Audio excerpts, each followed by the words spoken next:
হয়েছে 3 বাচ্চার মা, সে সঞ্চয়পত্র 10 লাখ টাকার 1 টাকাও পায়নি। কোনো টাকার ভাগটা আমার লাগবে। সঞ্চয়পত্র সে জমা দিল, তার নামে তার হয়ে গেল, তাহলে বৃদ্ধ বাবা মা কি করবে? কেন?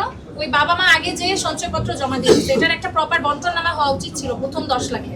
পরবর্তীতে যখন এটা নিয়ে কথা বলা হয়েছে, বলছে যে হ্যাঁ এরপর থেকে হচ্ছে ওই যে ইসলামী শরিয়া অনুযায়ী ডিভাইড হবে। তাহলে প্রথম 10 লাখ টাকার ডিভিশনটা কে দিবে?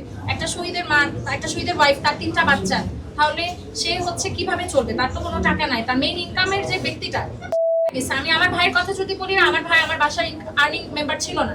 ও যাওয়াতে আমার আর্থিক ক্ষতি হয়নি। আমার বাবা হয়তো কন্টিনিউ করতে পারছে না অনেক কিছু, আমরা মেন্টালি ঠিক নাই, কিন্তু যেই ফ্যামিলিগুলোর মেইন আর্নিং সোর্স ছিল, সেই ফ্যামিলিগুলোর খোঁজ আমার মনে হয় রিফাত ভাই আপনি, আমি শুধু পার্টিকুলারলি মোহাম্মদপুরের কথা বলতেছি, আপনি সেই সব ফ্যামিলির স্পেশালি খোঁজ নেবেন কিভাবে করে তাকে একটা আর্নিং সোর্স করে দেওয়া যায়। হতে পারে আপনার একটা দোকান নিতে সাহায্য করলেন, হতে পারে দোকানের অ্যাডভান্সটা একটু কমাই দিলেন, কিভাবে আপনারা পার্সোনালি, এটা ব্যক্তিগতভাবে, এটা দাবি না ভাই, আমার মনে হয় এটা আপনাদের দায়িত্ব, আপনাদের এটা করতে হবে।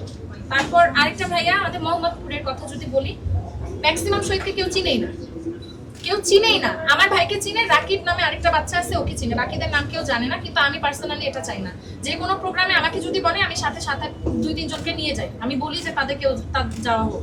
মোহাম্মদপুরের সবার নামে একটা করে যদি আপনি স্থাপনা দিতে পারেন, যেমন কোন একটা স্কুল, কোন একটা মাঠ, যেমন এই যে টাউন হলে একটা মাঠ আছে, ওই মাঠটা শহীদ রাকিবের নামে দেওয়ার কথা উঠছে।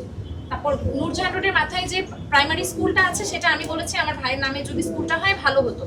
এরকম প্রত্যেকটা শহীদের নামে মোহাম্মদপুরে আমরা এক একটা জায়গায়, এটা যার যার দায়িত্ব, আমি মোহাম্মদপুরের কথা বলছি, প্রত্যেকের নামে একটা করে স্থাপনা যদি দেন তাহলে এই বিষয়টা ভালো হয়। মানে এটা